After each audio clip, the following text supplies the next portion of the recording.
Well,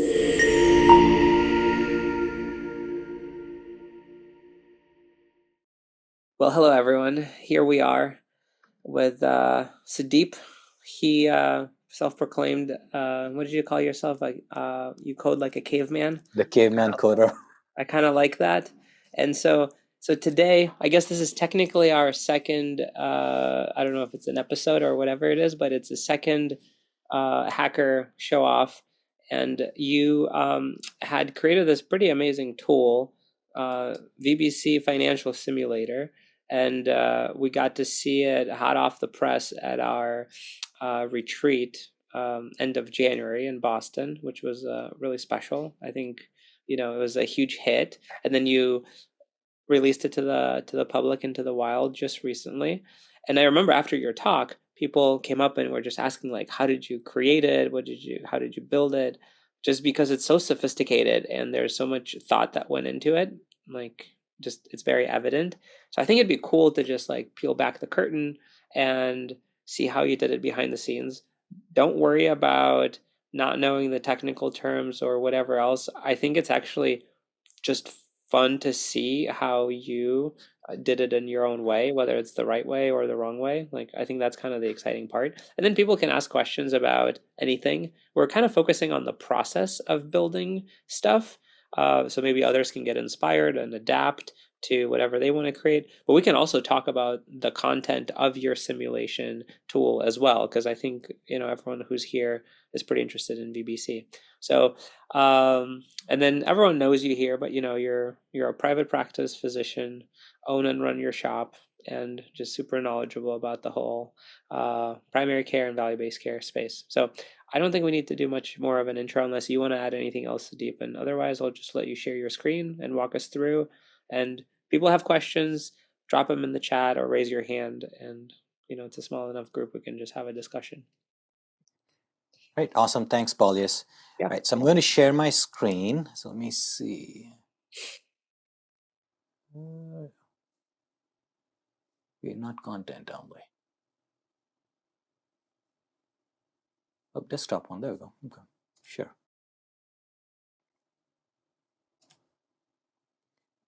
Can you see my screen? Yep, we see a folder and codex right now. Yeah. Okay. All right. Can you see the simulation? Yeah. All right. Perfect. All right. So for people who don't know, I recently, in the last month, I created a value-based care financial simulation.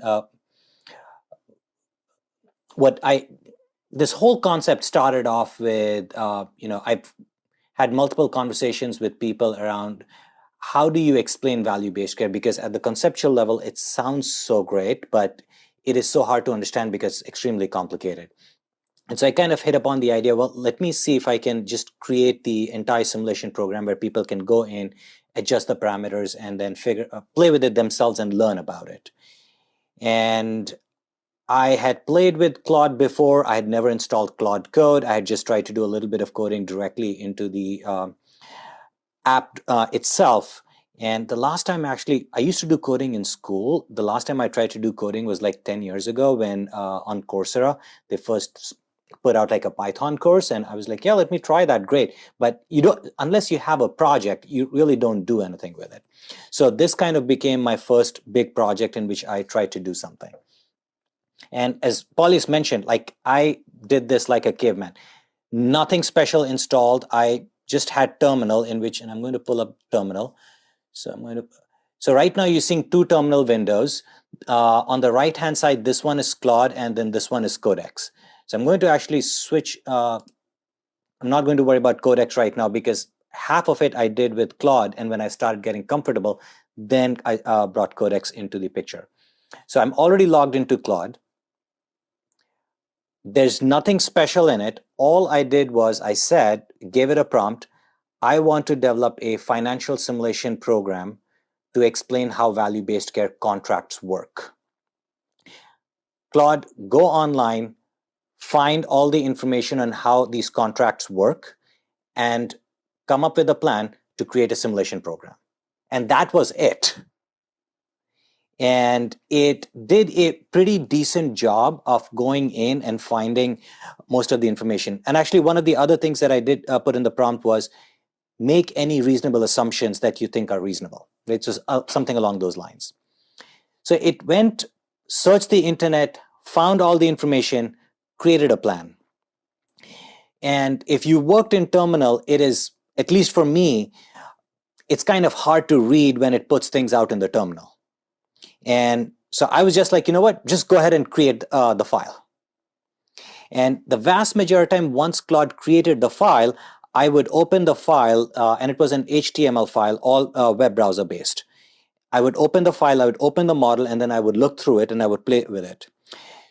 And I would figure out, okay, this is correct, this is wrong, and then I would go back to Claude and I'd prompt it again, go back and change it. So what I was really doing is I outsourced all the coding to Claude, and I became the domain expert. Kept asking Claude to do things one after the other, double checking its work, going back and saying, this is correct, this is wrong, go back and change it. And the initial, and if you can see the simulation program, the initial one was just setup, opportunity, costs, and outcomes. That's all there was in the first, when it created it. And then slowly I added on saying like, okay, wait a minute, like, where's the funding going to come from, Claude? Like, we need to figure out, like, we need to have funders. Either somebody needs to go to a bank loan, it's going to be a hospital, payer equity. So go ahead and find all the assumptions for all of these and create a whole funding page where the user selects a funder. And then, so that's how then I added funding. Later on, I added more quality parameters because I was sharing with somebody and they said like, well, you need to put quality in place. So then went back to Claude and said like, hey, can you add quality measures to the parameter? And then later on, then I added a risk adjustment. So as you can see, like, there was nothing special that I did. I was the domain expert. I kept asking, build this, build this, build this, and going back and checking Claude's work right here, like as you see it in the browser. This is all I would do. I would just open it up in the browser and I would play with the model and I would say, this is working, this is not working. After I did this multiple times, I realized like, wait a minute, Claude is making mistakes. Why should I spend my time checking every single thing? There has to be a better way to do it. And I'd already, I'm a nerd, I read like everybody else. I knew that there is a way for Claude, if you give it screenshots, it'll check the work and it'll make improvements. But Claude can also go in, open its own web page and take its own screenshots. So I installed what's called Playwright. And if for people who don't know, Playwright is an MCP server, which is based on Google Chrome. And what it does is it allows Claude, when it's done building, it'll use the MCP server, open a Chrome window, and it'll go in and it'll test what it's built. And if there are any mistakes, it'll take its own screenshots and go back and fix it. So you're giving Claude a way to double check its own work. So if I go over here, and I'm just thinking what kind of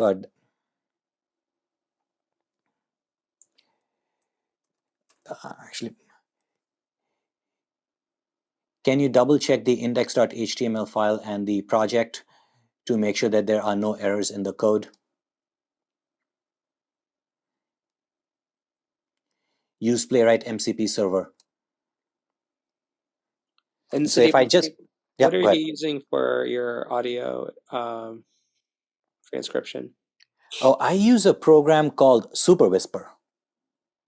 So let me see if I can. And is that a local program? So right now in Super Whisper, I am using, the actual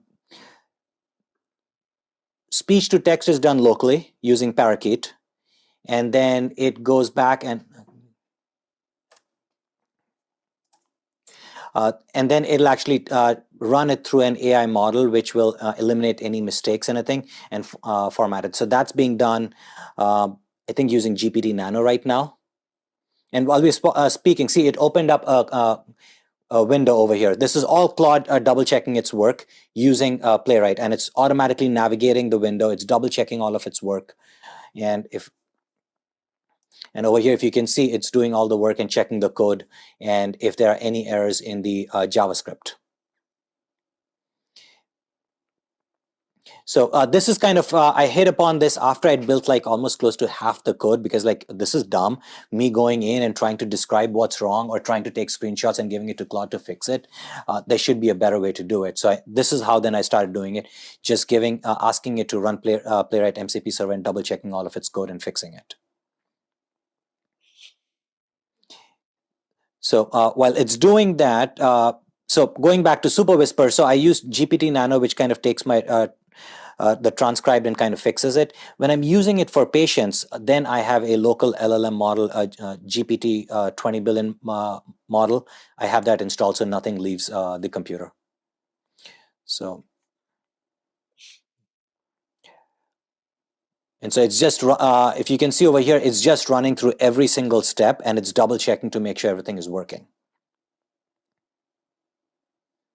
It just clicks on all the buttons, just make sure this all the outputs are correct. So, one of my questions is around how do you know that the calculations on the math level are correct, right? Because you can adjust the number of members and RAF score and like quality gates. How do you know that it actually did the math properly? So two ways. First, this is where having domain expertise comes into play, because when you're looking in the numbers, you kind of in your head, you have a general expectation where these numbers should be. And there were times when the numbers were really off, and I was like, wait a minute, that doesn't make sense. And I had to go back and I had to tell Claude, based on what you're doing with RAF, that doesn't make sense. And go back and look at it, and it'd go back and it'll find a bug in the system. It's like, yep, I found the bug and I fixed it. The other way I did that was, and actually see, now it's done the analysis over here. So if you see, it's going to kill off the server, stop the server and kill the model. And then it'll give me the result of what happened. So the initial model was simple. And so I was learning while I was creating this model. And when the math started getting really complicated, that's actually where I brought Codex in, OpenAI Codex. And OpenAI Codex was very good at double checking the math. So I'll show you what my prompt in Codex was. But see over here, it put in, here's a full report, results, no errors found, built-in test suite, everything that it did, step by step, and what it tested. If there were any errors, it would actually flag those errors, go back, create a plan, and then ask me if it wanted to go ahead and fix those errors. So actually, I also have Codex app installed. So if I go back up, so here was my prompt when I was doing it. There is a VBC simulation app index.html. Assumptions are in claw.md. Analyze entire code base in index.html for bugs, logic errors, math errors, redundant code, and opportunities for improvement and refactoring. And it would go ahead and then it would find all of these issues, including when Claude had made any mistakes with the code, which was giving incorrect math results. It would find those, and then it would suggest, it would list out all the errors, and I would take this, copy it, and I would give it to Claude, and I would say, double check how much of this is accurate, and if these errors are accurate, create a plan to fix them. So I was kind of playing two AI models against each other when the code started becoming really complicated, and I needed two models to double check the math. I also tried Gemini. It wasn't very good. Gemini always was like, oh, yeah, everything you did looks good. And then I'd put in Codex and it'd find like 10 bugs. And this is around what time were you using? Was it Gemini 3 at the time or 2.5? Yep, so Gemini 3. I used Opus 4.5 for the vast majority. And then when I was doing the Monte Carlo simulation, especially the multi-year Monte Carlo simulation, that I did with Opus 4.6. Actually, when I tried to do that with Opus 4.5, and I'm not a math person, it didn't really come up with a good answer that I was comfortable with. So was going to release it without the multi-year Monte Carlo simulation. But when Opus 4.6 came out, I gave it the same prompt. I said, I want to make a Monte Carlo simulation for multiple years. How do I do it? It actually gave me a good mechanism that I could understand. And if I can understand, then I can explain it. And I said, like, yep, that's fine. Go ahead and do that. So, and then in the meantime, also Codex 5.2 came out, which was much better at finding bugs compared to Codex 5.1. So, and I can take this prompt again, and we can run it in another one and see if it finds any more bugs. Because the last time I ran it, it told me like that there's no bugs. So I'm running right now. Actually, they came out with 5.3 now, so I was doing it on 5.2. So this will be interesting to see what it shows. And I'm running it on 5.3 Codex Extra High. Because, and I don't know if this was just me, my feeling was the math is getting pretty complicated. So I need the extra high models to figure it out. This is not like building a website that I could just go ahead and build it with a simple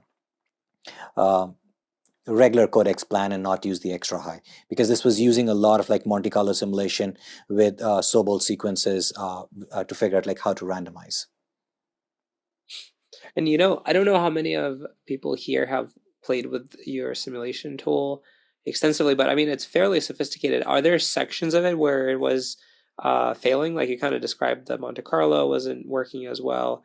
Like, are there any particular like failure modes? Just so you know how basically in popular AI literature, there's all these funny things how number of letter or the count of letter R in strawberry like gets messed up. Is there anything that you noticed like around the VBC stuff that would just seemed off consistently and you needed to move it around?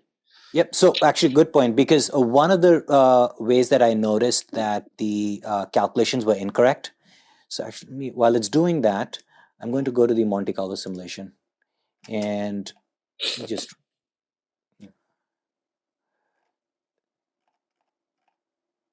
oops, it's still in. Let me go back up. Restart. Something happened there. Okay.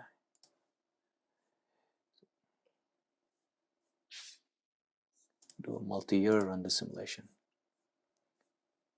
So one of the things when I ran the simulation initially, you see like how in multi-year simulation, how regional risk adjustment factor and the ACO risk adjustment factor, now they're showing up as the top two things that affect your outcome.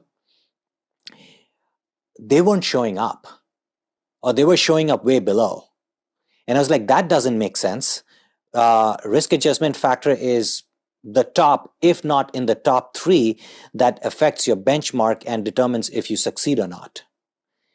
And so this is where like you're leveraging your domain expertise, what you would expect to see, because you've done this for so long, you've looked at these numbers, you just kind of know where the numbers lie. And then I went back and said like, wait a minute, like this is not expected. What I'm seeing for risk adjustment is like fourth or fifth, or it's not even showing up. It should be in the top three. Figure out what's going on. And that's literally what I would say. Figure out what's going on.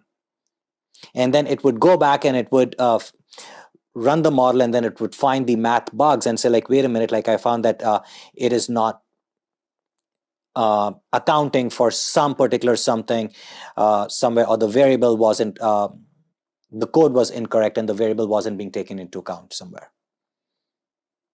So let me go back. Oh, so actually, so yeah, it is. One of the things which I've found with Codex is it asks for tons more permissions than Claude. So you really have to be on top of it. So can you talk a bit about your workflow, like, right? Because you take care of patients and you have regular meetings. How do you like? What's been your approach to building something like this? Do you block off like a couple hours at a time and just this is all you do, or do you run this in parallel asynchronously, like throughout the day, like like, and whether that's evolved or you want it to evolve? Would love to hear that. So I see patients now for the most part half a day. And so I have like 3-4 hours blocked off in the afternoon. A lot of it still goes into answering patient questions, taking care of other back-end things in the office, but that is the time when I try to work on these, and then it's like evenings and weekends. That's when you're doing most of the, because then I don't have like the interruption from the office. I can just double down and do most of this work. But honestly, with Claude, some of it I was also doing it in between patients because I would give Claude the prompt and would work on the back end while I go and see one patient. The you're probably, I don't know, maybe I didn't ask Hobbs of this, but sounds like this is the first documented evidence of a doctor coding in between patients at an extreme capacity, right? Like, I mean, I think that's pretty cool to see. And then I feel like Ryan is slightly rolling his eyes, who's a real engineer. No, I literally wrote down a quote. I was like, because one of the things we were wondering is like, do doctors have time to like build their own systems? And then like, here Sudeep's like, I would give Claude a prompt to work and then go see a patient. We wrote that down. Yeah. Oh yeah. Yeah, there you go. Yeah, it's that meme, uh uh I'm coding on the floor or whatever, right? Like, and how doctors interpret that, and then the how software engineers interpret that. Very different emojis. Um, why don't I've been asking a ton of questions myself. If you guys have want to jump in with anything that you're curious about, we don't have to geek out only over the technical elements of it. We can also talk about the simulator itself. But fair game for Yeah, and whatever. there's as I said, right, like I code like a caveman. Like there's not a whole lot to it. It's just giving it the prompt and just asking it what to do. Uh, I think the best thing that I can tell people is if you have domain expertise, you really know what you want. The models are pretty good at this point that if you give them the instructions, they will carry out the task. So don't be afraid to just go and ask. Like this whole thing, I had no idea where this is going to go. I was like, you know what? I okay, I did this because I went on vacation to India end of December. I came back with a strep throat. I couldn't go to work because I couldn't talk. And I'm like, I'm completely useless. I need to do something. And so that's how I started, because I was like, let me see what happens. Let me just give it the prompt and let me see what Claude Code builds. Everybody says it's great.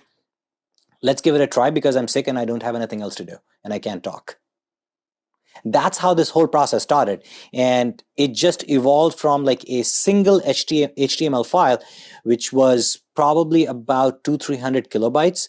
And it went over 1 megabyte in just the amount of code that Claude had written. And then I had to eventually see like, okay, this file is getting too big. Can you break it up into multiple files?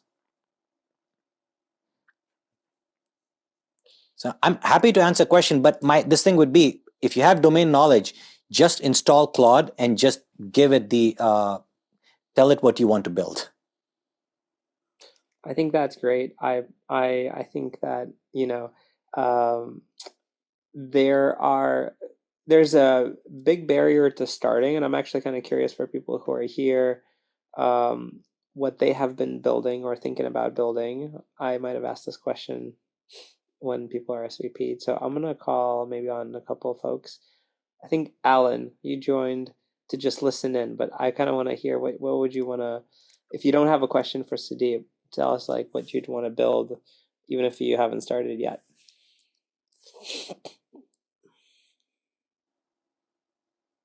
Hey everybody. Yeah, I'm a family doctor also in Southern California, and I do some work in BBC space.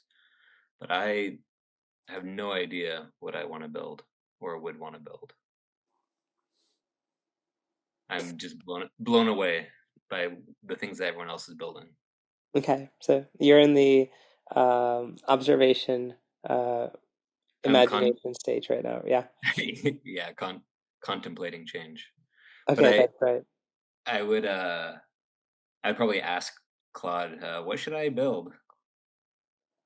Yeah, Or I mean that's maybe actually pretty interesting. Okay, someone else. Who was it? Rachel, did you got some questions? So actually, while somebody's answering the question, I'm going to give Claude another command because this is something that I needed to do. What I want to do is at the bottom over here, I want to put my social links. So I'm going to give it a command and let's see while we are talking about it, hopefully it'll create that.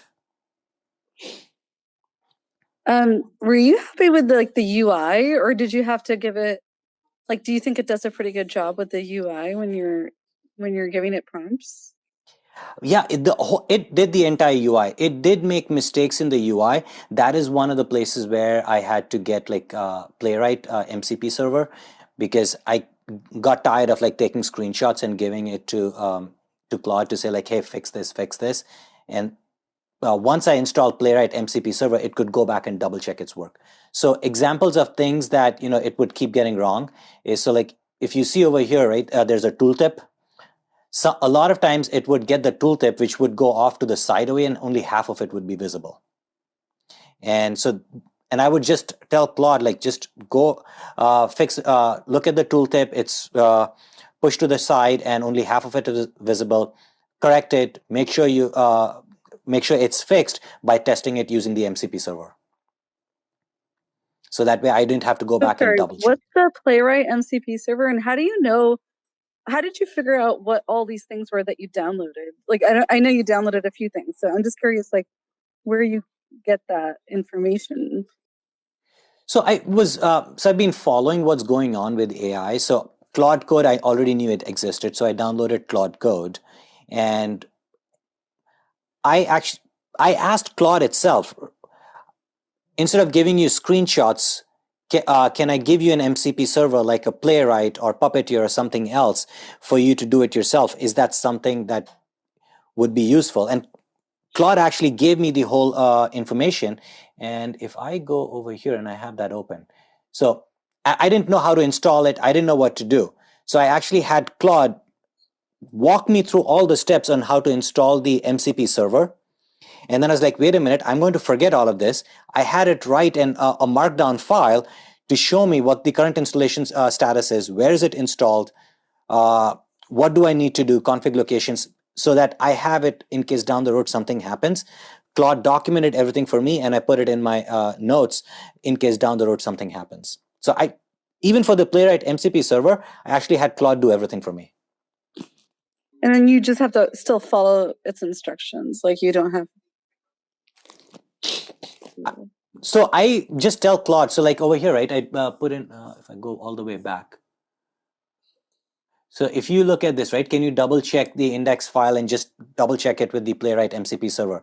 These were my prompts. I want to add risk adjustment factor RAF score to the model. I want it on step 1 where people can select the starting RAF score for the ACO and the regional RAF score. Go online, figure out how this affects the benchmarks, make all the assumptions and write the code, double check with MCP server that everything is working. Right? That was kind of literally some of my prompts. And once it would create it, then I would go back and then I would play with the model and make sure that the results are kind of what I've seen in the past when I've looked at all of this data, they kind of align with that.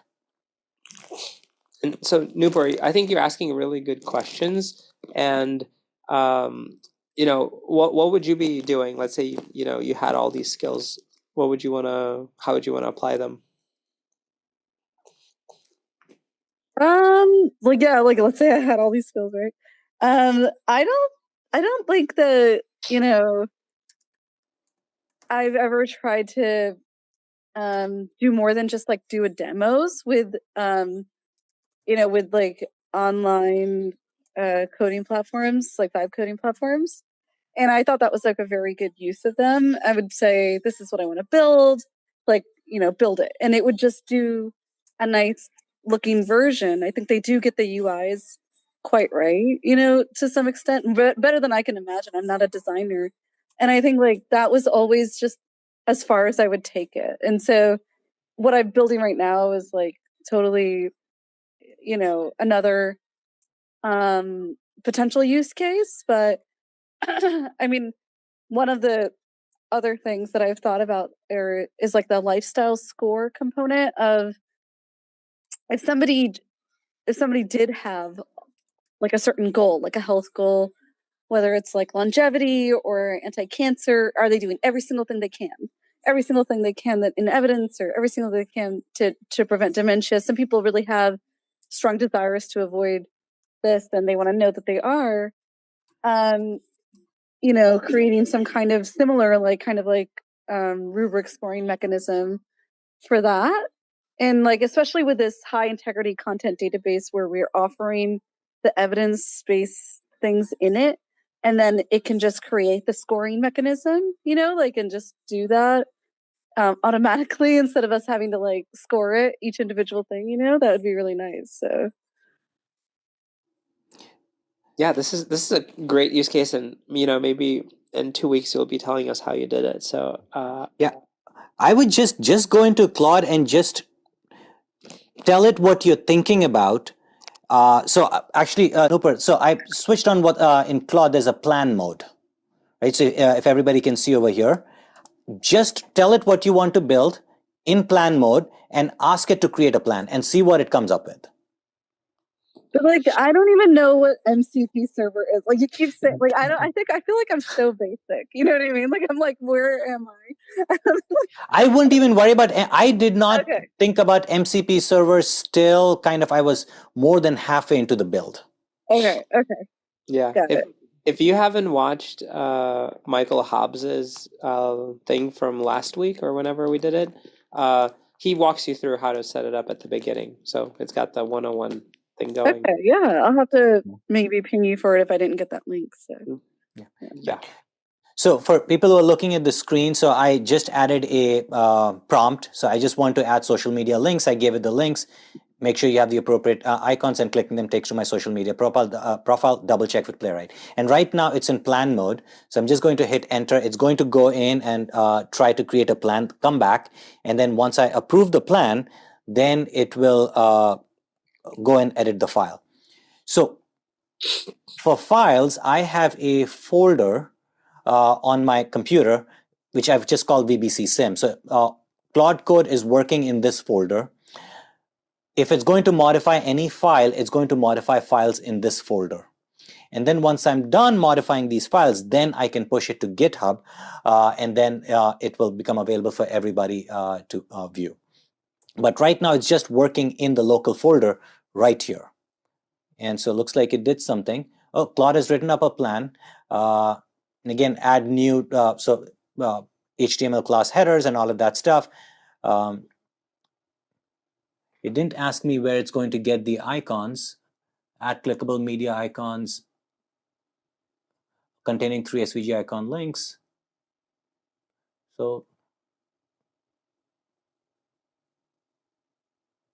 okay, so now it's saying it'll add everything, 3 SVG icons for YouTube, X, and for what is the third one? LinkedIn. I don't know how it's going to get the icons. So if I'm not sure, I can actually just go over here and I can just say, where are you going to get the icons? Going to get the SVG icons from. And then it'll go back and say, it'll answer my question. So I don't have to accept its response every single time.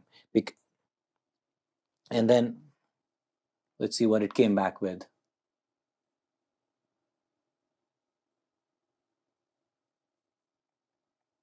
It actually didn't tell me. Oh, actually, it's up over here. Okay.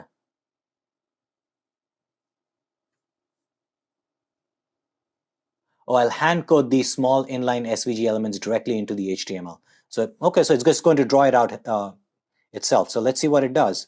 So clear and auto accept edit. So now it's going to go and code the whole thing. So it looks like it's creating the SVG icons from scratch. So this is what I was doing. Like, just give it the prompt and tell it to do, and then it would go back, and it'll take like about a minute or so, and it will. And see, it's writing all of this code. And so it's very interesting. You just sit back and you just see it write all of the code. So while that's cooking, I'm gonna call on some others. What do we have here? Oh, Rachel was asking about. She can't talk right now because putting the baby to sleep. But how much did it cost you to build this? Is that pretty negligible? Is what she said. So I'm on the Claude Code $100 plan. I was on the $20 plan and I just kept hitting limits, so I had to upgrade. So that was probably the only place that I paid money.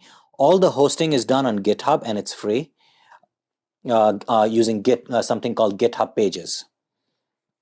And I can show you, and actually that's another interesting thing. After it's done, then I can show you. So I used a lot of Claude in Chrome because I didn't know what I was doing. And I would go in Claude in Chrome and I would tell it, I understand that there's something called GitHub Pages. I want you to this is the GitHub page that you're linked to. Please help me set up this code so that it can be viewed through GitHub Pages. And Claude in Chrome would figure it out, would go click all the links and everything, and it set everything up for me. So going back to you don't have to know a whole lot. These systems will figure it out. So it looks like while it was running, it didn't create the icon. So it's going back and figuring out what's going on. So while it's doing that, here I am in Claude and Chrome. So actually, you know what I can show people in the meantime? While you're navigating, did you also pay for Codex? So Codex, I'm on the $20 plan. Okay. And that you're using the 5.3 extra high and you haven't hit any limits? I haven't, but I probably didn't hit limits because I'm using it sparingly. So I would only use it to figure out if there are any bugs, and then I would copy and paste it and I would put it in Claude to do all the coding. So that's probably why I didn't hit limits. So here's Claude in Chrome. So reload. And we're going to do this on the fly. I have no idea if this is going to work. So this is the one that I'm writing for the hospital simulation model. And there's multiple photos in it. This is in Substack in the back. Substack allows you to put alt text for people who have difficulty reading and writing. So you can actually do that. So let's try over here. I'm going to just say, I have a number of images in the article. Look at the images and create alt text and add them to the images. And let's see what it does. And this is just Claude running in Chrome, and it will create a plan, take a screenshot, do all of that stuff. So we'll approve it. And it'll just go through the steps, and we'll see what happens if it just adds the alt text information to all of the images. Because previously what I was doing is, for the images that I wanted alt text, I would actually put it in ChatGPT or somewhere else, and I'd say, can you create alt text images for this? And then I would manually copy and paste. So I actually thought about it today, and I was like, you know what, this is a good use case for me to show if it works during the demo today. And so if you can see, it's taking all the screenshots, it's navigating the web page. And so this is very similar to what I did for hosting using GitHub Pages. Like, I just went into GitHub and I created a prompt saying like, I want to host this on GitHub Pages, figure out how.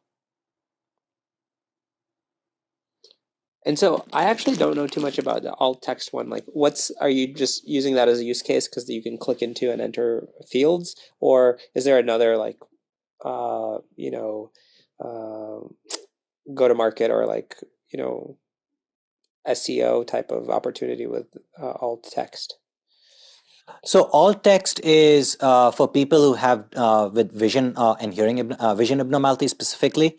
If you're using a screen reader and you hit an image, it'll actually use the alt text to read out what the image is. So it's accessibility.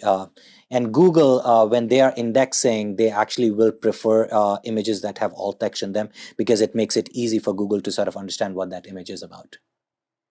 So it has two different purposes. Yeah, that makes sense. That helps. Thanks for explaining that. So it still looks like it can find where to add the information. So it actually opened up a new... It opened up a new URL up over here, Substack CD, and I think it's trying to figure out how to do that.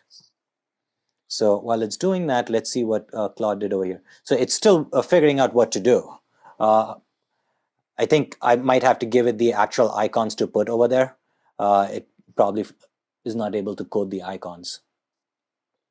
And, while this is cooking, how, because there's a lot of risk aversion in general, I think, in medicine, right? Because we're just as a cultural thing.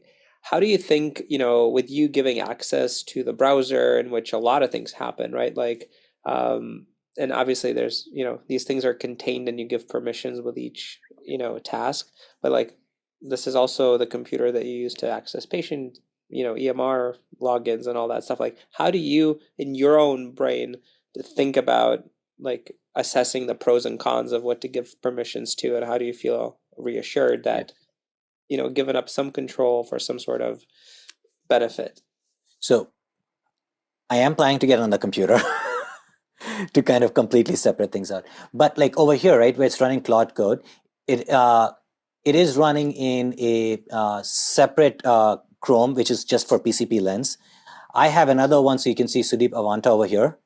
That's a whole separate one. The good thing about Claude is, about Chrome is when you're installing extensions, you can limit the extensions to a particular profile. So I have all of these AI extensions limited to only the PCP Lens profile. None of these extensions work in my my office profile in which when I'm seeing patients. Strong answer. So, that's good. And then, when I'm installing, so I wanted to install a few other things through terminal. I don't install Homebrew, which I want to at some point figure out how to do that. But because I also use it to see patients, I was kind of very uncomfortable to be I don't know if it installs something and then it starts reading the screen. Although Apple is pretty good at not giving things access to the screen. But I was still uncomfortable doing some of those things. So it looks like it's still trying to figure out what to do on both sides. I think it's fine. We can kind of keep chatting.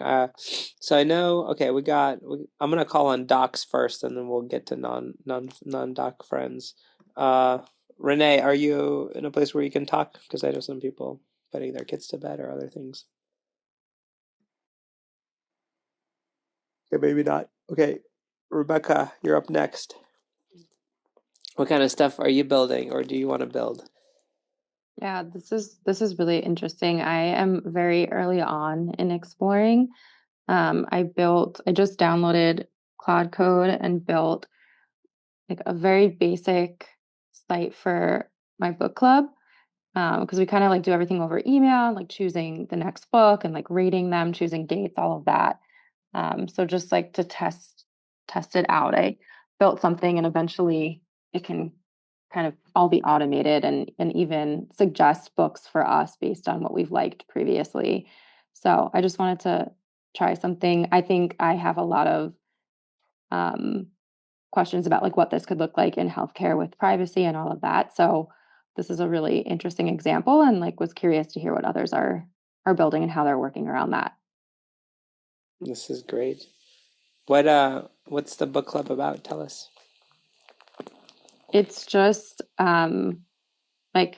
mostly fiction. We read every so often we'll read nonfiction, but it's just local in Brooklyn. When I moved to Brooklyn 3 years ago, we wanted an excuse to get together during the week and hang out with friends. So we started a book club, and we meet every 4 to 8 weeks. And yeah, it's just we just kind of rotate who hosts and who gets to pick the books, and then we vote on what we want to read. So there was just a lot of manual inputting and emailing that I thought would be fun to try to build. It's like not very sophisticated compared to this at all, but it was like a good way to like dip my toe in the water without feeling like I was giving up like any personal information or anything like that. Yeah, this is really good. A good use case. Thanks for sharing that. Okay, Xavier, you're up on my screen next. What do you have cooking? Sure. Yeah, I mean, like Rebecca, nothing as sophisticated as Sudeep. And I'll just say, like, I had like vibe coded nothing 2 weeks ago, and then a friend of mine encouraged me to like really give it a try. And to Nooper, to your comments of like, well, I don't think I'm an expert or I don't have these skills. I'll tell you, I have been shocked at how little friction there is to just like getting going. If you have like an understanding of basic computer architecture, I think it is like much easier than you think it is, in part because you can just talk to the line. So like, for example, I've been coding through Gemini and the Z editor. So like iteratively just pasting and taking screenshots and doing that whole process manually for like a week and a half. And then this week I just started with Claude Code. But before I did that, I wanted to completely wipe my machine so that I had nothing on it, because I want to eventually set up a NanoClaw instance so that I can code from the phone. And so when I wiped the laptop and I installed Claude Code, I was like, okay, here's my GitHub credentials, go log in and create a page for this. And it said, okay, I'm going to do that. And then I said, okay, and do this. And it tried to do it and it failed. And I was like, I'm getting this error message. And I just copied the error message and I pasted it into Claude Code with no commentary. And it said, oh, it's because you don't have JavaScript installed. And I was like, oh, yeah, good point. And then I was like, all right, I'm going to try this. And I literally took the thing that Claude Code did and I pasted it into the terminal and it ran. And then it gave me a new message and I copied that and I gave it to Claude Code. And then for certain parts, I went over to the Claude webpage and I was like, hey, how do I get Claude Code to do this thing? And it gave me the exact right little code snippet. And so I never at any point had to familiarize myself with any of the like technical details of like, how do these systems interoperate, or like, how do I create a Git repo that is linked from my personal computer into my GitHub account? I never had to figure any of that out. Nothing. Like actually, like literally zero. And now I have like a URL that I can go and visit, and like that is a visualization that I created on my home computer, and it was shockingly easy. And I think it's very interesting. Like for me, the use case was at work. I work at CVS Aetna, and we have so much data internally, and basically it's impossible to use for a lot of different reasons. How does it log into your accounts? I gave it my GitHub credentials through SSO in Chrome, which is a lot of words just to say that I asked Claude how to log in, and it said, you're going to have to click this link. And I clicked the link and it opened it up in Chrome and it brought up GitHub where I logged in. And then it said, authorize Claude as an app. And I said, yes. And then it linked the two. And then I've never had to do anything else.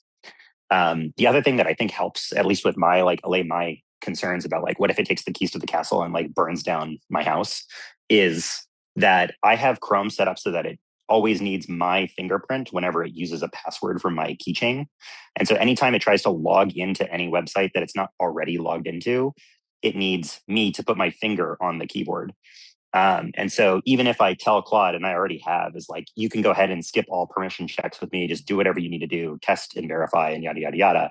I know that it's never going to go like log into my bank account and like drain it for, tokens or credits or whatever. So that really helps. But just linking it to GitHub was super easy.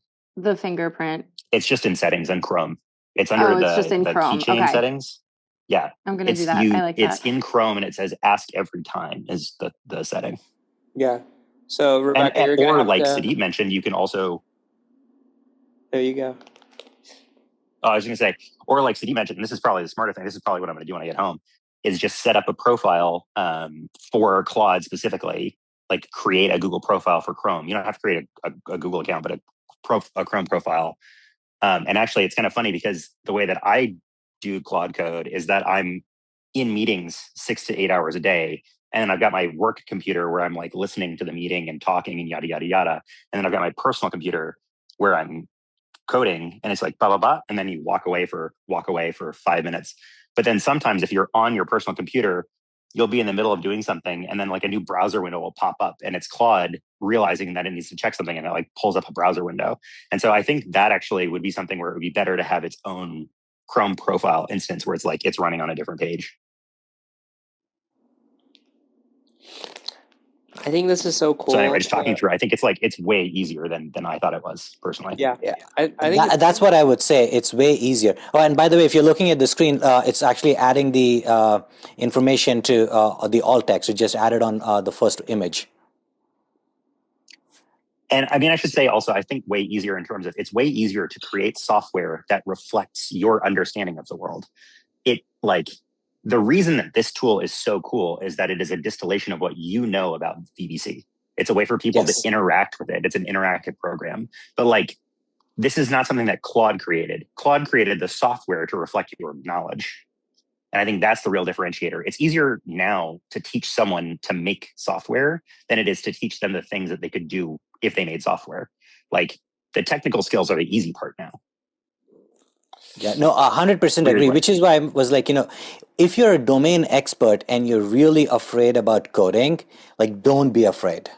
Just give one of the other things, what I have found Claude versus ChatGPT, Claude is very good at making decent assumptions.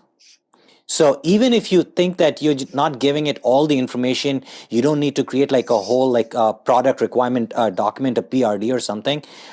Just start with basic and just tell it what you want. Have it make all the assumptions at once, and then go back and iteratively ask it to keep changing things that you don't like.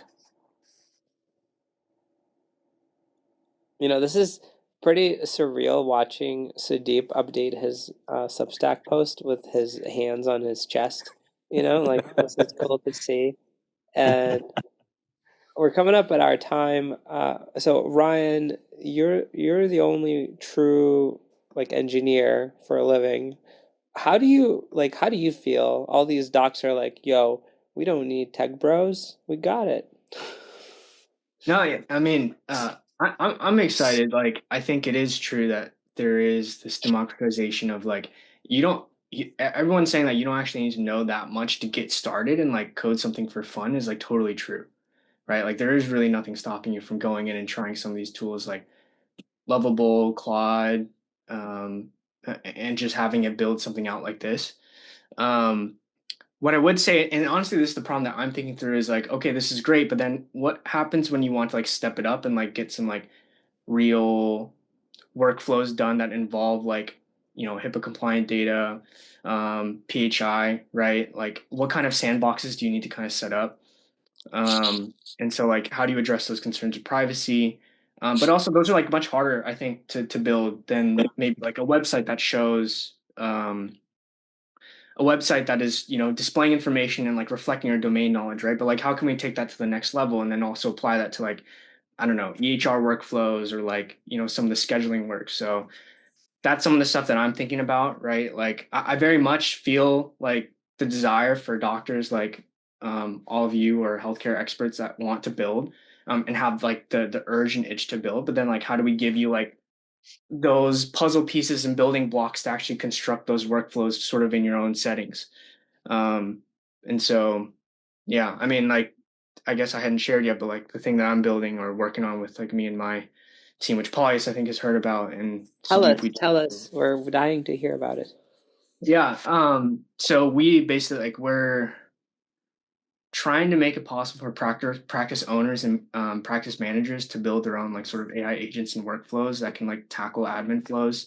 The first thing that we've done for the clinics that we work with, and we're mostly helping them out right now by handholding them, is like patient communication flow. So like voice agents to pick up the phone or like anything involving like phone flows, after hours phone systems, right, to pick up and triage and escalate as necessary. And so the way that we want to approach it is less like we build everything for you and more so like you guys are the domain experts, right? Like like how the right operator is supposed to behave, how someone is supposed to schedule something. How do we make it so that you can use your natural language and like chat with our system to essentially set up that flow and improve it over time and like follow your specific rules as you go. So there is like this really strong element of like, we want to kind of give the power to the domain experts to kind of implement it. So our job is to kind of abstract as much of this like extra stuff as away as possible. Like we have to guarantee like privacy. We have to guarantee these modules that the basic voice AI infrastructure to work, things like that. But like kind of like Sudeep was talking about, right? Like you all know how to like look at something, right? If it's a website, look at a website and see if it's doing it correctly and give feedback when it's not, right? It's the same thing with phone calls, right? If we give, instead of us showing a website, what we do is we show like, hey, here's like a phone transcript or here's like a call transcript, like tell us what's wrong or tell us what's right. And so kind of like leading into that model of like, let the domain expert steer the direction. So that's what we've been working on as well. So. Well, hey, thanks for sharing. So you guys, we're at time. I'm going to pause our recording, and if